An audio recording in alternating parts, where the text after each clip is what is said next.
Group 2 पढ़ते हैं, accounts 2 सब पता नहीं, मतलब हम 2 ग्रुप देने वाले हैं सर, बट पता नहीं है।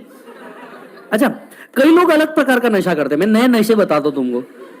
यस, इस कोर्स के अंदर नए नशे कैसे होते हैं, एक आध बार अटेम्प्ट लग जाए तो। नशे कुछ इस तरह से होते हैं कि सर मैंने क्या सोचा है, मैंने बहुत अच्छा सोचा है। मैंने बोला ठीक है बेटा बता क्या सोचा है। तो सर मैं ना ग्रुप 1 दूंगा और ग्रुप 2 के 2 सब्जेक्ट प्रिपेयर कर रहा हूँ एग्जामिशन के लिए। मैं इतने जोर से हंसा, मैंने बोला बेटा तूने ये सूझा कहां से तेरे को। तो बोले नहीं मतलब सर मैं ग्रुप 1 प्रिपेयर कर रहा हूँ अच्छे से, मैंने सोचा एक अच्छे से प्रिपेयर कर लेता हूँ 2 एग्जामिशन के लिए। पहले भी तूने ये किया था, ठीक है। और ये जो तू नशे कर रहा है ना बेटा, इसका कोई मतलब, मेरे से बहुत बच्चे पूछते हैं सर मैं ऐसा कर लूं क्या, मतलब वो क्या सोचते हैं ग्रुप 1 में कर लेता हूं और साथ में अकाउंट्स और एफएम एटलीस्ट में एग्जामिशन के लिए ट्राई कर लेता। ये प्लीज नशे मत कीजिए। जो आपके सामने मास्टर बैठा है उसने ये ऑलरेडी कर चुका है। समझ में आ रहा है ना, क्योंकि सास भी कभी बहू थी। समझ आ रहा है, ये नशे हम ऑलरेडी करके देख चुके हैं। और मैं आपको गारंटी देता हूं ये नशे वर्क नहीं करते, ये बिल्कुल नशे वर्क नहीं करते। क्योंकि आदमी को लगता है यार देख मैं वैसे भी ग्रुप तो वापस देने ही वाला हूं, फिर नेक्स्ट वापस बहुत आपको क्रेज रहता है। ये नशे कुछ काम में नहीं आते। एक काम करो, एक हफ्ते का टारगेट ले लो, तुमको वैसे ही समझ में आ जाएगा। एक हफ्ते का टारगेट लो, तुमने कंप्लीट किया है क्या देख लो, नहीं होता ये। तो प्लीज ये नशे मत करें। ईमानदारी से या तो इधर के हो जाओ या तो उधर के हो जाओ या तो दोनों के हो जाओ। हाँ, अकाउंट्स 2 में कितने टॉपिक होंगे रफली, एएस मिला के बोलना 16 पकड़ू, ठीक है। एफएम में 10, ठीक हो सकता ना। एसएम, हाँ एसएम में 8 अपन पढ़ा तो अपने को मालूम है। ईएस में चैप्टर नंबर 3 6 चैप्टर है। चैप्टर नंबर 3 6 चैप्टर है, बट फिर भी मैं 5 पकड़ता हूं, ठीक है। इको, और इको भी है। अरे इको भी है ना, इस बार बजाई थी ना बैंड। इस बार जो सब्जेक्ट तुमको लग रहा था ना बैंड नहीं बजाएंगे, इको और जीएसटी, उसने ही बजाई ना तुम्हारी। हाँ, कितने इको में 4 पकड़ लेता हूं। और ऑडिट, अरे भाई साहब, अरे राम राम राम राम राम। ऑडिटिंग स्टैंडर्ड सहित पकड़ के बोलना, ऑडिटिंग स्टैंडर्ड पकड़ के बोलो। ऑडिटिंग स्टैंडर्ड पकड़ के बोलो बे। 20 पकड़ू, 20। कल ऋषभ सर से बात किया था तब तक तो 28 थे, आज पता नहीं 20 कैसे हुआ। चलो 20 पकड़ते हैं। हाँ चलो, तो भी टोटल किनो 63। जो बोथ ग्रुप दे रहे हैं उनके लिए टोटल करो। अरे जो बोथ ग्रुप दे रहे हैं उनके लिए भी तो टोटल करो। 141। ओहो हो, जो ग्रुप 1 दे रहे 78 डिवाइडेड बाय 93, जो ग्रुप 2 दे रहे 63 डिवाइडेड बाय 93, जो बोथ ग्रुप दे रहे 141 डिवाइडेड बाय 93।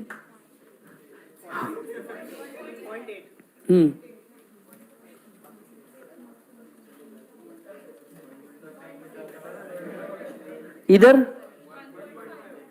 समझ रहे ना, कुछ समझ में आ रहा है क्या तुमको कैलकुलेशन।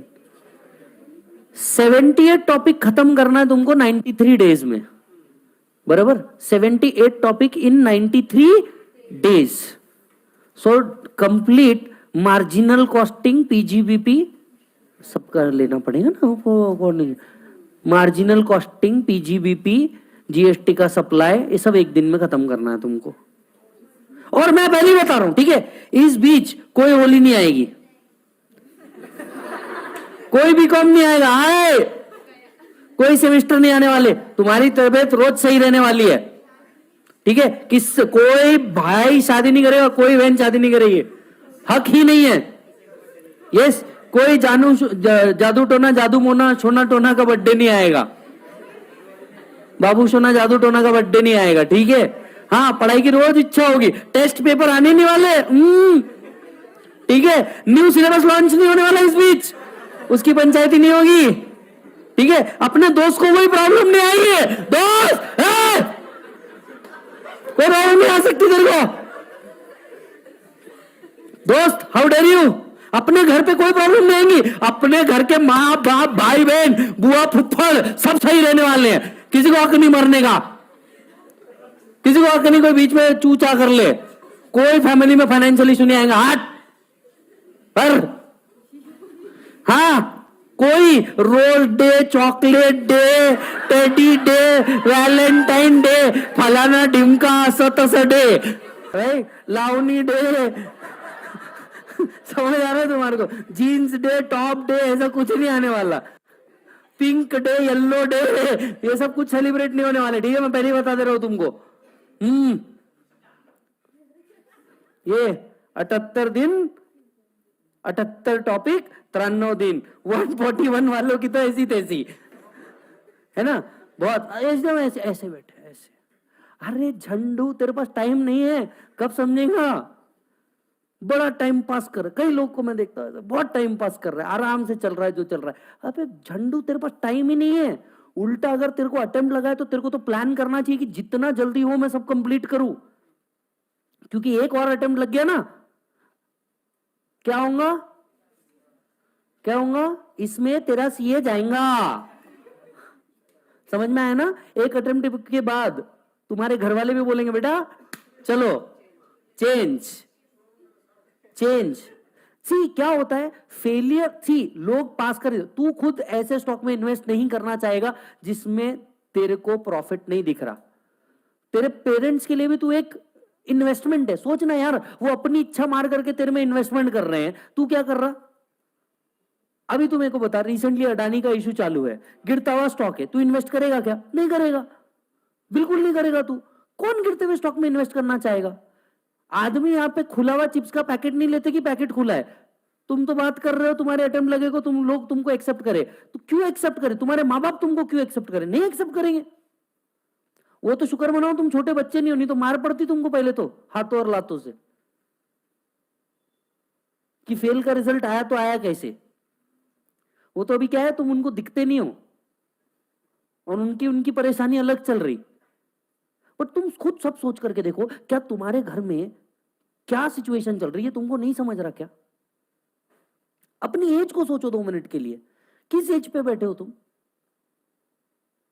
क्योंकि मैं तुमको बताता हूं होता क्या है, जब तुम्हारा फेल का रिजल्ट आता है और तुमको ये कोर्स छोड़ना पड़ता है ना, तुमको सबसे ज्यादा दर्द होता है। दर्द क्यों होता है? क्योंकि you have invested your precious 2 year to this course, जहां तुम मस्ती कर सकते थे, घूम सकते थे, सब कर सकते थे। और प्रॉब्लम ये है, इतने टफ कोर्स के बाद तुमको कोई भी और कोर्स दिया तो तुमको लगता है मैं क्या झंडू हरकत कर रहा हूं। अब प्रॉब्लम ये है, तुम ऐसी जगह आ गए ना निकल सकते हो ना उगल सकते हो। कोई और कोर्स तुमको समझ आएगा नहीं। समझ आ रही है बात? कोई और कोर्स तुमको समझ आएगा नहीं। इच्छा नहीं होती है लोगों को ये कोर्स छोड़ने की, क्योंकि ऐसा लगता है मेरे को आता समय मेरी गलती कहां हो रही है। और गलती तुम्हारी ये हो रही है कि तुम चीजों को बहुत लीनियंटली ले रहे हो। तुमको लगता है मैं सुबह 7 बजे आ जा रहा, मैं 10 बजे तक के तो प्रेस्टीज पे बैठा हूं, इतनी मेहनत करो। मेहनत सुबह 7 बजे आके रात में 10 बजे प्रेस्टीज को निकलना नहीं कहते। मेहनत उसको कहते हैं कि तुमने इस बीच इफेक्टिवली कितना लिखा, कितना तुमने सॉल्व किया। एक टॉपिक कंप्लीट हो गया, तुम क्या करते हो, एक टॉपिक कंप्लीट हुआ 15 मिनट का ब्रेक, 20 मिनट का ब्रेक। अबे इतने ब्रेक्स तो मूवी में नहीं होते जितने तुम ले रहे हो। समझ में आया? इतने ब्रेक मूवी में नहीं होते। कोई लोग, मैं सोचता हूं, मैं देखता हूं दिन दिन भर लाइब्रेरी में बैठे, सुबह 7 बजे से लेकर 10 बजे तक के लाइब्रेरी के अंदर में बैठे। अबे लाइब्रेरी की चेयर गर्म करने को पढ़ना नहीं कहते, please make this clear. Have a 2 hour schedule. 2 घंटे ये पढ़ना है, 2 घंटे ये पढ़ना है, 2 घंटे ये पढ़ना है, 2 घंटे ये पढ़ना है। जब तक ग्रुप 1 के 5 टॉपिक 2-2 घंटे कंप्लीट नहीं होंगे तब तक नहीं। और ये 2 घंटे का मतलब ये नहीं कि बुक खोल रहे हो, इस साइड में म्यूजिक लगा के बैठे हो, इस साइड में चार्जर लगा करके बैठे हो। अगर ऐसी पढ़ाई हो जाती तो तुम्हारे जैसे 25,000 और घूम रहे होते। अगर ऐसी पढ़ाई हो जाती कि भैया म्यूजिक सुनते हुए और ये करते हुए पढ़ाई हो जाती तो सब हो जाता। मल्टीटास्किंग सिर्फ तुमको नहीं, भारत के हर व्यक्ति को जमती है। पर बेसिक गलतियां तुम्हारी क्या है? पढ़ते वक्त मोबाइल के अंदर में म्यूजिक लगा करके सुन रहे हो। होता क्या है, गाने हम सबको याद हो जाते हैं, लिरिक्स इस तरीके से होते हैं। आदमी यहां पे गाना गा रहा है, सामने ऑडिट पढ़ रहा है। अरे क्या झंडू, तेरे को क्या याद रहेगा उसमें? तेरे को कुछ तो भी याद रहने वाला है क्या उसमें? जब तू पेपर सॉल्व करता रहेगा तो तेरे कान में म्यूजिक रहेगा क्या? नहीं। उस टाइम पे ना सिर्फ एक शोर सुनाई देता, fail fail fail fail fail, attempt attempt attempt attempt. तो जिस हिसाब में तुम अपना पेपर लिखने जा रहे हो उस एनवायरमेंट में रहो ना यार। टाइम पास करने का एक सही समय होता है। तुम दिन भर टाइम पास कर रहे हो और बोलोगे कि मैं दिन भर तो यहां हूं, ना तुम्हारे घर वालों को समझ में आएगा ना तुमको समझ में आएगा। एंड ये 78 डेज जो आप, ये 93 डेज जो आपको दिख रहे हैं, यूं खत्म होते दिखेंगे आपको, क्योंकि रोज सुबह तुम आते हो और शाम कहां हो जाती तुमको खुद को नहीं समझ में आता। इफेक्टिव स्टडी करो, टारगेट लो कि मेरे को इस तारीख तक के ये टॉपिक खत्म करना है, इस तारीख तक ये टॉपिक खत्म करना है, और उससे पहले वो टारगेट को कंप्लीट करने की बात रखो। तब तो तुम पढ़ रहे हो। लाइब्रेरी में जाके सीट गर्म करना या कोई क्लास अटेंड कर लेना कभी भी टारगेट नहीं होता, और इस तरह से पढ़ के कभी तुम कोई आउटपुट नहीं ला सकते। फिर बाद में अगर तुम कोसोगे कि मेरा तो सब सही था, मेरे परिवार वालों ने मेरे को पढ़ने नहीं दिया, मेरे को फोर्स किया दूसरी जगह जाने के लिए, करेंगे। कौन सा आदमी बैड इन्वेस्टमेंट करना चाहता है? तुम्हारे माँ बाप देख रहे हैं तुम कंटिन्यूअसली फेल हो रहे हो, तुम्हारे माँ बाप को कभी तुमको गिरता हुआ देखना पसंद नहीं है। माँ बाप बोलेंगे हो रहा है तो ठीक है बेटा, कुछ दूसरा कर ले, तू तेरा लाइफ सेट कर। क्या गलत कर रहे माँ बाप? अपन माँ बाप को कोसते, माँ बाप क्या गलत कर रहे तुम ये तो सोच के बताओ, क्या गलत कर रहे हो? जिस आदमी को ये नहीं चलता कि तुमको एक स्क्रैच आ जाए, इमेजिन योर डैड, जिस आदमी को, लड़की के एंगल से सोच के देखिएगा जरा, जो आदमी ये सहन नहीं करता कि उसकी बच्ची को एक स्क्रैच भी आ जाए, मतलब वो माँ को डांट देता है तुमको अगर स्क्रैच आ गया। तो मैं बाप के एंगल से समझा रहा हूं तुमको कि भैया अगर तुमको एक स्क्रैच आ गया, वो माँ को डांट देता, तूने इसका ध्यान कैसे नहीं रखी? वो आदमी क्या गलत कर रहा है? तुम मेरे को एक बात बताओ, अब मैं तुमको बताता हूं, मेरे को अगर लगता है कि कोई चीज स्वास्थ्य के लिए हार्ड है, अभी स्वास्तिक 3 साल का, मेरे को लगता है कि यार उसके लिए कोई हार्ड है, मैं सीधा बोल देता पल्लवी को नहीं करवाना। क्यों करवा रही है उसको? मत कर जबरदस्ती। अब मैं 3 साल के बच्चे के लिए डांट देता हूं, अब तुम तो 18 के हो, 20 के हो, 22 के हो, एज द केस में भी, कैसे एक्सपेक्ट कर रहे हो तुम कि तुम्हारे डैड तुमको ये ना बोलेंगे? दूसरी बात, तुम्हारे डैड जिस एज में है, तुमको लगता है वो रिस्क लेने की कैपेसिटी में है? तुमको लॉजिकली भी लगता है वो रिस्क लेने की कैपेसिटी में है तुम्हारे साथ? नहीं। लड़कियों के केस में उसकी एक्सपेक्टेशन बड़ी क्लियर है कि तुम 3 से 4 साल बाद चले जाओगे उसके पास से। रादर वो बोलेगा भाई तू 3 से 4 साल मेरे पास रुक, मेरे साथ रह, घर की चीजें समझ, आगे जा, तेरे को जो करना तू वहां कर।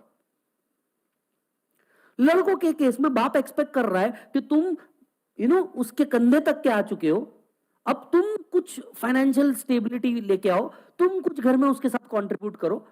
वो भी थकता है ना यार, क्या गलत कर रहा है वो? एज ए ह्यूमन वो भी थकेगा ना यार। रोज इतने सालों से तुमको पाल रहा है, इतने सालों से तुम्हारे लिए हर चीज कर रहा है, खुद की इतनी इच्छाएं छोड़ी है, खुद के इतने ट्रिप्स छोड़े हैं, उसको नहीं इच्छा होती कि अपने दोस्तों के साथ जाके ट्रिप एंजॉय करने की गोवा में? होती है ना यार, क्यों नहीं होती है? दोस्त सिर्फ तुम्हारे हैं क्या? तुमसे पहले उनके है। पर वो जिम्मेदारी को समझ चुका है। वो बोलता है, वो भी सोचता है रोज जीऊंगा मैं भी किसी दिन, लेकिन वो किसी दिन को तुमको तो लाना पड़ेगा ना यार, तुमको तो वो चीज लानी पड़ेगी ना, उस एंथुसियाज्म के साथ लानी पड़ेगी। पर इस बार भी अगर तुम्हारा रिजल्ट निगेटिव आ जाता है ना, तो तुम सोच करके देखो, वो दिन बहुत दूर नहीं, 93 डेज बाद तुमसे क्लियर कट पूछा जाएगा क्या है भाई तेरा, नहीं तो तू कुछ दूसरा कर ले। जो आदमी तुमको गिरते हुए नहीं देख सकता, वो तुमको फेल होते हुए कैसे देखेगा? वो नहीं देख सकता। क्या गलत है? माँ बाप मेरे को एक बात बताओ, कुछ भी गलत नहीं है, बट आप ये सोचो ना, आप क्या कर रहे हो? Are you really serious for this goal? If yes, तो तुमने मस्ती करे बगैर अपनी पढ़ाई करनी चाहिए। और पढ़ाई का मतलब अपने दोस्त के साथ बैठ करके कर लेना, या हाँ ये तो हो गया, ये टॉपिक हो गया, ये कर लेना नहीं। तुम तुम्हारा टारगेट लेके चलो, कोई और तुमको टारगेट नहीं, तुम तुम्हारा टारगेट लेकर के चलो कि भैया मेरे को इस टाइम पे इतनी चीज करनी है, मतलब करनी है, काम खत्म, विषय ओवर। नहीं तो तुम कोई और कोर्स में चले जाओगे, किसी को कोई फर्क नहीं पड़ रहा। तुम्हारे लाइफ में फर्क पड़ेगा, क्योंकि तुमने जिस चीज को समय दिया है वो चीज तुम्हें जिंदगी भर हॉन्ट करेगी। हम कई पेरेंट्स से मिलते हैं, हर बार एडमिशन का सीजन आता है, अभी फाउंडेशन का रिजल्ट आ जाएगा, मैं जानता हूं मेरा हर बच्चा ऑलमोस्ट रिकमेंड करता है, वो खुद ही बच्चों को लेके आ जाता फाउंडेशन वाले। जब वो आता है ना, जब वो मिलता है, उसके पेरेंट्स बोलते हैं सर मैं भी सीए कर रहा था, मैंने छोड़ दिया, अब बच्चे को करवा रहा हूं। When you here this line, ऐसा लगता है कि यार क्या सेक्रीफाइस हुआ है लोगों के साथ। देखो एक बात समझाता हूं तुमको, तुम ये कोर्स नहीं भी करोगे ना, किसी को कोई फर्क नहीं पड़ने वाला। तुम अगर ये कोर्स नहीं भी करोगे, किसी को कोई फर्क नहीं पड़ने वाला, पर ये चीज तुमको जिंदगी भर हॉन्ट करेगी, ये मैं तुमको अभी बता रहा हूं। क्योंकि कोई चीज जब छूट जाती है अपनी इच्छा की ना, वो जिंदगी भर हॉन्ट करती है। मैं मेरा केस लेता हूं, चलो बाकी सब छोड़ो। मैंने सीएसीएस कर लिया, मैं दिल्ली गया था आईएएस करने के लिए, बराबर है, दिल्ली गया था आईएएस करने के लिए, किसी रीजन की वजह से कंप्लीट नहीं हो पाया, जिसमें बहुत सारे क्राइटेरिया थे, नहीं हो पाया, अलग रीजन की वजह से। आज भी जब मैंने पहली बार वो जो सीरीज है एस्पायरेंट सीरीज, मैंने एस्पायरेंट सीरीज देखी यार, मेरे को ऐसा लगता है कि यार क्या छोड़ दिया, मतलब बाकी जिंदगी के चक्कर में यार मैंने एक मेरा ड्रीम छोड़ दिया। मेरे को आज भी हॉन्ट करता है, मेरे को आज भी दिल्ली जाना इतना पसंद है। मैं दिल्ली जाता हूँ, मैं सबसे पहले वो उधर राजेंद्र नगर में जाता हूँ, वो एक आईएएस वाला फील आता है। आज भी मेरे को ऐसा लगता है कि यार मैंने करना चाहिए। पर अब प्रॉब्लम क्या हो चुकी है, एज क्राइटेरिया से मैं मैच नहीं करता, दूसरा कास्ट क्राइटेरिया में मैं मैच नहीं करता, और तीसरा अब जिम्मेदारियां इतनी आ चुकी है कि अब वो होता नहीं। तुम्हारे साथ भी यही है, पढ़ने का ना एक एज होता है, ये एज खत्म होने के बाद ना सब खत्म हो जाता है, तुम्हारा क्रेज भी, तुम्हारा एंथुजियाज्म भी, और तुम्हारा डिसिप्लिन भी। या तो तुम अपनी मर्जी का कुछ कर लो, नहीं तो घर वाले तुम्हें तुम्हारी मर्जी का करवाएंगे, ये बात फिक्स है। तो तुम डिसाइड कर लो तुमको करना क्या है।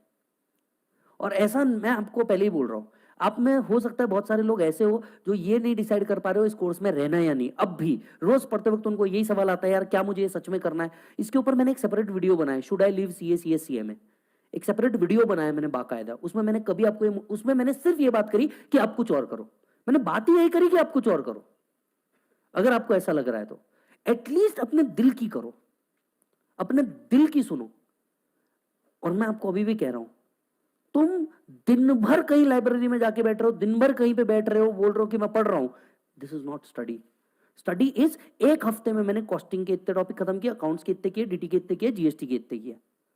ये पर्पसफुल स्टडी होता है, जब मैंने एक हफ्ते के अंदर में 3-3 4-4। और कई बच्चे क्या कर रहे हैं, एक हफ्ते में मैंने सिर्फ 3 टॉपिक पढ़ा। अबे झंडू, तेरे को अटेम्प्ट लगा है, 3 नहीं तेरे 6 अटेम्प्ट थे, टॉपिक होने चाहिए थे, तेरे को अटेम्प्ट लगा है, तो क्या पहली बार वापस थोड़ी नहीं पढ़ रहा है। तू बोल रहा है एक हफ्ते में मैंने 3 टॉपिक किया, अरे झंडू तूने 3-3-3-3 ऐसे, तेरे 6-6-6-6 ऐसे होने चाहिए। तेरा टारगेट होना चाहिए कि भैया मार्च 15 तक मेरे को सब खत्म करना है, पूरा मार्च पूरा अप्रैल सिर्फ पेपर लिखूंगा। मार्च 15 का टारगेट लेकर के चलो तुम, एक ग्रुप या 2 ग्रुप का, तो जाके तुम्हारा काम होगा। और जो नवंबर वाले देख रहे हैं इस चीज को, तुमको भी बहुत ज्यादा टाइम नहीं है बेटा, तुम्हारे पास भी बहुत ज्यादा टाइम नहीं है, इसके अंदर में 150 डेज और जोड़ लो। कईयों के तो क्लास नहीं हुए अभी तक के। But boss, you are doing a wrong thing, believe me. इस तरीके से अगर तुम सोच रहे हो ना कि ऐसे हो जाएगा, मर के हो जाएगा, हाँ तो हो ही रहा है, ना ना ना ना ना ना। बड़े टारगेट्स के लिए बड़ी मेहनत लगती है, बड़े टारगेट्स के लिए बड़ी मेहनत लगती है। खुजली तुम्हारे अंदर हुई है, मिटानी भी तुमको पड़ेगी। ये ड्रीम किसी और का नहीं था, तुम्हारा था कि मेरे को ये करना है। समझ में आई बात। तुम उन 10% लोगों में से हो जो 100% कॉमर्स में आते हैं, तुम उन 10% लोगों में से हो जो 100% कॉमर्स में आते हैं। तुम्हारे अंदर ये ड्रीम था कि मेरे साइन को एक सिग्नेचर बनना चाहिए, मेरे को वैल्यू होनी चाहिए, मैं करोड़ों में खेलना चाहिए। एंड सी, मैं तुमको एक बात बताता हूं, आप में से बहुत से ऐसे बच्चे हो सकते हैं which have a different mindset with their parents. कहीं गलत नहीं है, मेरा खुद का है, I have a different mindset. तभी तो मैं, आप में से बहुत लोग जानते हैं मेरे बारे में, तभी तो मैं निकल करके यहां आया। Having a different mindset does not means you are wrong और they are wrong. Understand, it's clear. एक माँ बाप के जो बच्चे होते हैं वो अलग शक्ल लेके पैदा होते हैं, वो सेम शक्ल के साथ भी नहीं आते। तो having a different mindset is not a big deal. But इस चीज के चक्कर में तुम उनको कर्ज करो और वो तुमको कर्ज करे, ये सही नहीं है। बट तुम ये सोच करके देखो, एज अ यंग किड हमारा ब्लड ज्यादा गर्म होता है, हम अपने पेरेंट्स को ज्यादा गलत बोलते हैं। अब तू सोच के देखना, तेरी औकात क्या है, हु आर यू। मैं सिर्फ ये पूछता हूं, हु आर यू, तेरी औकात क्या है। चल, तेरे डैड की तो भी कोई वैल्यू है, मार्केट में 50 लोग जानते हैं। आज आदमी मुंह खोले तो 5 लाख रुपए मिल सकते, तेरे को कौन देने को तैयार है 50 रुपए भी, कौन देने को तैयार है तेरे को। तेरी औकात है कि तू 50 रुपए खुद से उसको वापस कर दे। एज अ फ्रेंड आपको समझा रहा हूं, तेरे पास औकात है क्या। हु नोज यू, तेरे को तेरे नाम से नहीं जानते, तू फलाना का बेटा या बेटी है ये तेरे को जानते। जिस दिन तू अपनी पहचान बनाएगा ना, उस दिन बात करना, पर तब तक यू आर नथिंग। बे तू बीकॉम भी नहीं है, 12वीं पास बोला जाता है तुम लोगों को, क्या बोला जाता है, 12वीं पास। तू बीकॉम भी नहीं है। तो मार्केट में तेरा वर्थ क्या है मैं तेरे को बताऊं, 8,000 रुपए पर मंथ, बहुत हो गया तो, वो भी तुम स्किलफुल हुए तो। There is know worth. और तुम 8,000 रुपए बहुत हो गए तो बोल रहा हूं मैं। और अपने आप को ऊपर से नीचे तक देखना कभी, तुम 8,000 से ऊपर की चीज पहने हो। समझ में आ रहा है? एक चश्मा भी लगाए ना, 2,500 रुपए का आता है वो, जिस लेंस को तुमने सिलेक्ट किया है। हेयर कट तुम्हारा 150 रुपए का होता है मिनिमम से मिनिमम में। क्या औकात है कुछ? किस बात का घमंड लेके घूम रहे हो? पहले अपनी वर्थ बनाओ, फिर आर्ग्यू करना अपने पेरेंट्स से। पहले अपनी वर्थ बनाओ, फिर अपने पेरेंट्स से आर्ग्यू करना उस चीज के लिए। But understand this, as a big brother मैं तुमको बोल रहा हूं, वो कहीं गलत नहीं है। They have a different mindset.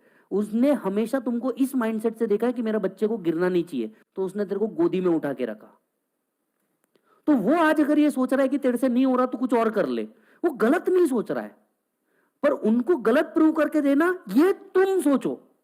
उनको गलत मत सोचो। ये गलत प्रूव करना है कि भैया, अभी गलत प्रूव कैसे होगा? जब तुम उनको एक पॉजिटिव रिजल्ट दोगे। तुम्हारा एक पॉजिटिव रिजल्ट तुमको आगे के 2 साल का एक्सटेंशन देगा। पर अगर तुम कंटिन्यूअसली एक अटेम्प्ट 2 अटेम्प्ट निगेटिव रिजल्ट ही दे रहे हो, क्या एक्सपेक्ट कर रहे हो यार तुम? कोई अगर कंपनी 2 साल से निगेटिव प्रॉफिट्स दिखा रही है, why the hell I will invest in that company? I will not invest. आदमी 100 रुपए नहीं इन्वेस्ट कर रहा, तुम्हारा तो लाइफ इन्वेस्टेड है। आदमी 100 रुपए इन्वेस्ट नहीं कर रहा, तुम्हारा तो लाइफ इन्वेस्टेड है बे। क्या मजाक कर रहे हो तुम? तुमको किस लेवल पे पाला है तुमको पता है?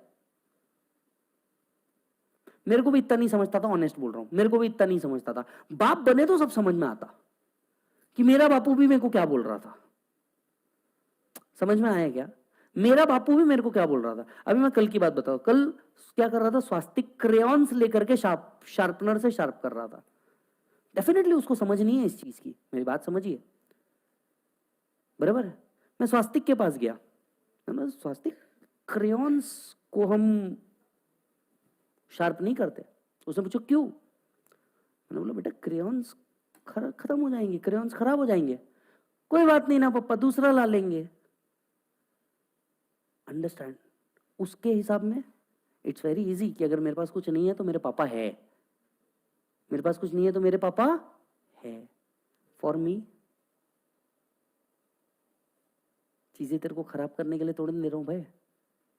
तेरे को उसका वैल्यू नहीं पता है, पर एक क्रेयॉन्स 10 रुपए का आता है जिसके लिए मेरे को 1 घंटा बोलना पड़ता है। कौन गलत कौन सही?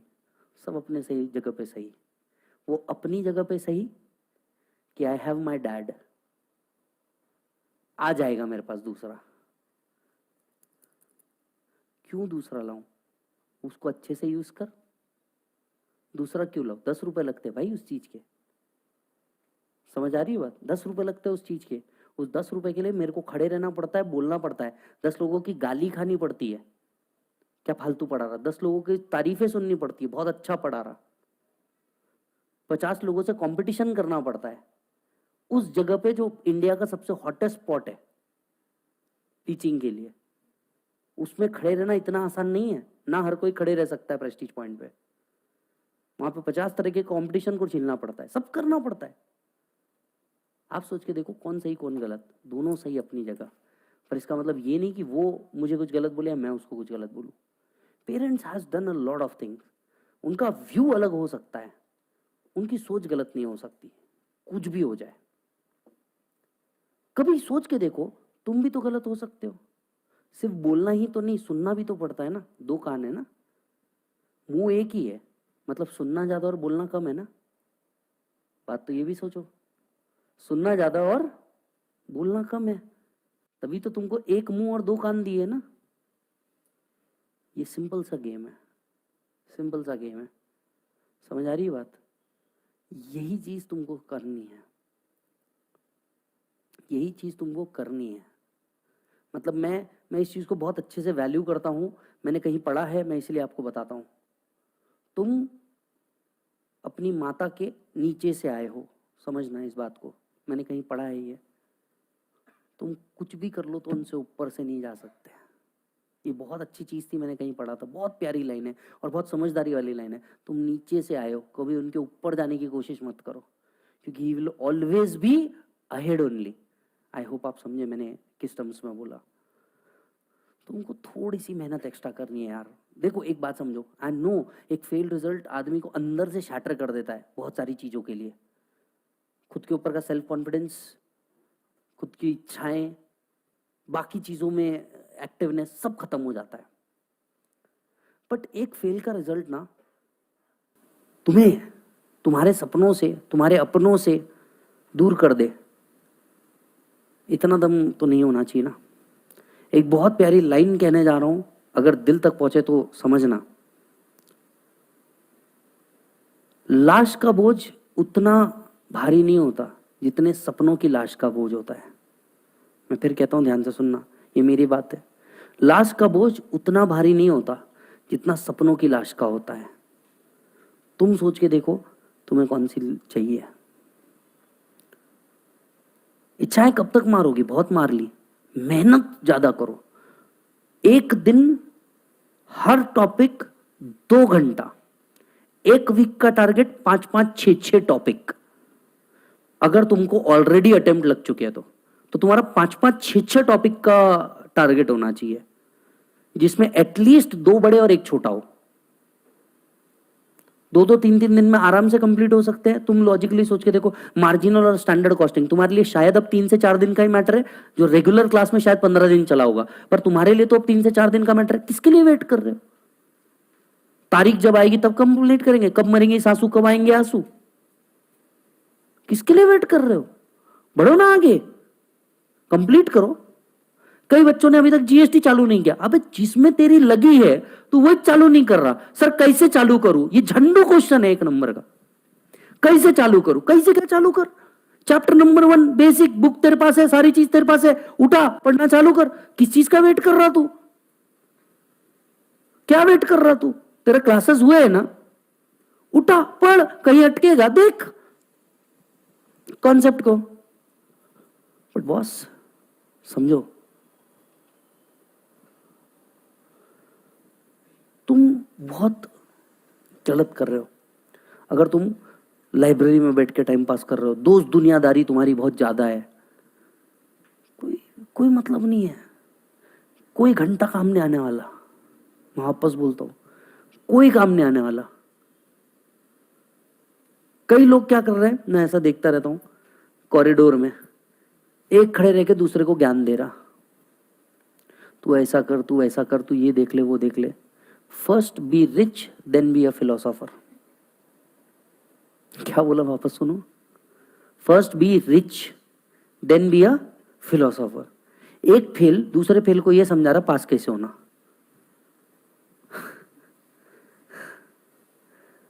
मतलब हमारे मारवाड़ियों में इसको ऐसा बोलते हैं, डोंट टेक इट अदरवाइज, हमारे मारवाड़ियों में इसको ऐसा बोलते हैं, खुद की धुल नहीं रे गांव की धुने चला। मारवाड़ी फेज है, स्लैंग टाइप है ये, राइट? खुद की धुल नहीं रही, दूसरे को धोने चला। अरे झंडू तू अपना देखना, बी वेरी सेल्फिश। अब तो मतलब ही हो जा, पूरी दुनिया मतलब ही घूम रही है। बात समझना, अब तो मतलब ही हो जा, पूरी दुनिया मतलब ही घूम रही है। कौन तेरे साथ खड़ा है, कौन तेरे साथ नहीं, अब तो समझ ले, ये दुनिया तेरे अगेंस्ट ही खड़ी है। कौन तेरे साथ है बे? कोई तेरे साथ नहीं है। तू एक बात समझ ले, ये दुनिया सिर्फ पैसे पे चल रही है और सक्सेस पे चल रही है। तेरे पास अगर ये 2 चीजें तो तेरी इज्जत है, नहीं तो तेरे कोई वैल्यू नहीं है। तूने कुछ भी कर लिया, तेरा कोई वैल्यू नहीं है। अपने घर में देख लेना, जो आदमी कमा रहा है ना, उसकी पूरा गांव सुन रहा है। जो नहीं कमा रहा ना, उसकी गांव कोई नहीं सुनता, उसकी कोई नहीं सुनता। तो तूने कितना भी बोलने की कोशिश की, मेरे को सब सब्जेक्ट आता, मेरे को हर चीज का नॉलेज है, मेरे को ये है, मेरे को वो है, तू है फिल इन द ब्लैंक्स। मैं मेरे लिए भी यही बोलता हूं, और एज अ बड़ा भाई इतना तो हक रखता हूं कि मैं तुमको लोग को डांट सकूं, ये चीज बोल सकूं, क्योंकि मैं सिर्फ टीचर नहीं हो सकता। मतलब भगवान का करम में मेरे को विजय से भी जुबया बनाया गया, पता नहीं कैसे। बट तो ये भी तो सोचना यार, हम गलत क्या कर रहे हैं। मेरे को नहीं लगता कोई भी टीचर तुमको इतनी बातें बोलता है, इतना एक्सप्लेन तो भी करता है। बट तू सोचना यार, मैं अगर इतना ही करूं तो मैं गलत कर रहा हूं, एज ए टीचर भी गलत कर रहा हूं। हमारे को एक बच्ची आकर के बोलती है कि सर मेरा ये इशू है, हमको समझ में आता है कि नहीं यार ऐसा हुआ है, तो बहुत सारे बच्चों का हुआ होगा, और स्पेशली कोविड के अंदर में तो बहुत हुआ होगा। वो बच्चे अब इंटर में आ रहे होंगे, हमने हमारा पूरा फास्ट ट्रैक फ्री कर दिया। इसमें कई लोग आके हमको अच्छा भी बोल रहे, कई लोग बोल रहे पब्लिसिटी स्टंट है, ये है वो है। अरे किसका सुनते बैठेंगे रे? अपने को समझ में आ रहा ना अपन किसके लिए कुछ कर रहे हैं। इसमें से अगर एक बच्चा भी पास हो जाता है इस सब्जेक्ट के अंदर में, मेरी मेहनत सफल है ना यार, खत्म हो गया काम। मेरे को वो बच्चा मेरे को देना रहेगा, फाइनल में देके चल जाएगा, खत्म हो गया ना। पर तुम ये तो सोचो कि इससे कितने लोगों का बेनिफिट भी हुआ। अच्छा, जो ये आके कमेंट कर रहा वो झंडू ये नहीं समझ रहा कि वो वीडियो आके देख रहा है तब कमेंट कर रहा। कौन यार? See we are not ice cream sellers. अब तो थोड़े से मतलबी बन जाओ, पढ़ाई के वक्त बिल्कुल मतलबी रहो, दोस्त दुनियादारी से दूर रहो, पंचायती में मत पढ़ो। तुम बहुत प्रीशियस टाइम लूज आउट कर रहे हो। एग्जाम से पहले किसके घर में क्या सिचुएशन आएंगी किसी को नहीं पता। अगर उस टाइम कोई फैमिली में मेडिकल इमरजेंसी आ गई और तुमको पढ़ने का टाइम नहीं मिला ना, पछताओगे। उससे पहले अभी कंप्लीट करके रख दो कि इमरजेंसी कुछ आ गई तो तुम्हारे पास स्पेयर टाइम रहे उस चीज को कोप अप करने के लिए। अभी भी तुमको 10 घंटे की नींद चाहिए। अरे 10 घंटे की नींद, पागल हो गया तू? जीवन में दिमाग खराब हो गया तेरा? उठ जाग मुसाफिर भोर भई, जब चैन कहां जो सोवत है। जो सोवत है सो कोवत है, जो जागत है सो पावत है। उठ जाग मुसाफिर भोर भई, मतलब जल्दी से उठ, तू मुसाफिर है। दिस इज अ जर्नी, यहाँ पे गड्ढे भी आएंगे और सही रास्ते भी आएंगे। उठ जाग मुसाफिर भोर भई, सुबह हो चुकी है, अब तो तेरा दिन निकलना चाहिए, तेरे दिन आने चाहिए। उठ जाग मुसाफिर भोर भई, अब चैन कहां जो सोवत है। तेरे पास इतना चैन बचा है क्या लाइफ में? सब सेट है क्या लाइफ में कि चैन से सो रहा है? अब चैन कहां जो सोवत है। जो सोवत है सो खोवत है। जो आदमी सोते रहता है वो कभी भी अपॉर्चुनिटीज को लूज आउट कर देता है। जो सोवत है सो खोवत है, जो जागत है सो पावत है। जो जगेगा उसको कुछ ना कुछ मिलेगा। मैक्स टू मैक्स आपकी नींद 5 से 6 घंटे की होनी चाहिए, उससे ऊपर नहीं। फिर भी नींद आ रही है, दोपहर में 1 घंटे का पावर नैप लो। फिर भी नींद आ रही है, 1 घंटे के ऊपर का पावर नैप नहीं। कई बार हमसे कई बच्चे पूछते हैं, सर आप लोग दिन दिन भर लेक्चर कैसे लेते हैं? आप सभी लोगों ने ऑलमोस्ट मेरे को और दर्शन सर को देखा, हम सुबह 7 बजे से चालू चालू पढ़ रहे, रात में 9 बजे तक चालू पढ़ रहे, रुकते ही नहीं है। कैसे होता है ये? हमको नींद नहीं आती? अभी लॉजिकली हमारा तो सब सेट है ना। लॉजिकली तुम्हारे एंगल से देखे तो हमारा सब सेट है ना, फिर भी हम क्यों कर रहे? सपने छोटे नहीं है, पॉइंट नंबर 1। पॉइंट नंबर 2, पता है इतने से नहीं होगा। एक लाइफ मिली है यार, मेरी बात समझ के देखना, और थोड़ा सा डीप कहने जा रहा हूं पर बात समझना। एक लाइफ मिली है। कहावत है ऐसी हमारे पुराणों में कि कितनी योनि बदलने के बाद, कितनी योनि बदलने, कुछ 70-80 योनि बदलने के बाद, राइट, 70-80 योनि कुछ बदलने के बाद, मेरे को एग्जैक्टली नहीं पता, आई एम सो सॉरी। इतनी योनियां बदलने के बाद एक मनुष्य जन्म मिलता है। अगले साल तुम्हारे को, मतलब अगले जन्म में तुम्हारे को, मान लो कीड़ा छिपकली सांप ऐसा कुछ बना के दे दिया। There are no targets, there are no dreams. उनको घर बनाने का कोई यही नहीं है। There is no money consideration. तुमको एक लाइफ मिला है। क्या मिला है? एक लाइफ मनुष्य का। इस एक लाइफ में खुद के लिए नहीं जिया, खुद के सपनों के लिए नहीं जिया, खुद के सपनों के लिए मेहनत नहीं करी। अगली बार सांप बन के क्या है, डसना ही है। अगली बार कुछ और योनि में जन्म ले लोगे, क्या करना है? डसना ही है तुमको। तब कोई काम नहीं रहेगा, तब कोई टारगेट्स नहीं रहेंगे। अरे बात करने वाला भी कोई नहीं रहेगा। एटलीस्ट ये जो लाइफ मिला है इसको तो पूरा कंप्लीट करो यार। इस पे तो पूरी मेहनत लगाओ, क्योंकि आज से 5 साल बाद ना, या तो तुम सिर्फ खुश रहोगे कि I took the decision, I done this, या तो तुम सीधा I fail to do this. क्योंकि मैं तुमको बता रहा हूं ये चीज बहुत हॉन्ट करती है। मेरे को आज भी यूपीएससी हॉन्ट करता है। मेरे को आज भी यूपीएससी हॉन्ट करता है। मेरे को आज भी लगता है यार मैं कोई गवर्नमेंट एग्जाम दे दूं। 2 बार फॉर्म भी भरा, ये भी बताता हूँ, 2 बार फॉर्म भी भरा, नहीं कर पाया। आज भी लगता है दे दूं गवर्नमेंट एग्जाम। क्यों देना है उसके पीछे का लॉजिक मेरे को भी नहीं मालूम, बट है, देना है। तुम्हारे साथ भी कुछ ऐसा ही है। Please focus. समझ में आ रही बात? थोड़ा सा रहो, नहीं तो कहीं के नहीं रहोगे। क्या बोल रहा हूँ वापस सुनो, रहो नहीं तो कहीं के नहीं रहोगे। तुम देख लो क्या करना है तुमको लाइफ में, क्योंकि लाइफ बहुत प्रीशियस है यार। मेरे को 2-3 बच्चों का मैसेज भी आया, उनके घर के सिचुएशंस फेल होने के बाद कुछ ऐसी हो गई कि they wanted to commit suicide. मैंने मैंने उस बच्चे को बोला, मैंने बोला मैंने भी ट्राई किया था। मैं उस बच्चे को बोला मैंने भी ट्राई किया था। आज जब जिंदगी को पलट के देखता हूँ ना, अपने आप को थप्पड़ मारने की इच्छा होती है कि मैंने ऐसे थॉट भी दिया था, मैंने ऐसी सोच भी रखी थी। Let's end this. भगवान ने 2 हाथ दिया है, इतना ब्यूटीफुल चेहरा दिया है, 2 पैर दिए, सोचने के लिए दिमाग दिया, सब कुछ तो है। मेहनत करने में कमी क्यों कर रहे हो? उनके बारे में सोचो जिनके पास नहीं है, वो भी बेचारे लाइफ एंजॉय कर रहे हैं ना। जिनके पास हाथ नहीं है, पैर नहीं है, माँ बाप नहीं है, तुम्हारे पास सब कुछ है ना यार, फिर आलस क्यों? है ना? सोच के देखो। बट ये भी बात समझ लेना कि बॉस मेहनत करनी पड़ेगी। इतने से हो जाता तो हर कोई कर लेता। यही कोर्स की ब्यूटी है। और आप में से भी मैं बता रहा हूं, मात्र 10% लोग ऐसे रहेंगे जिसको वापस से एक और अटेम्प्ट देने का चांस मिल जाएगा। नहीं तो अटेम्प्ट देने के लिए भी भीख मांगनी पड़ेंगे घर पे। वो हो पाएगा क्या, जरा समझना। और माँ बाप इसमें गलत नहीं होंगे। तुम सोच के देखो तुम्हारी गलती कहाँ है। कलल का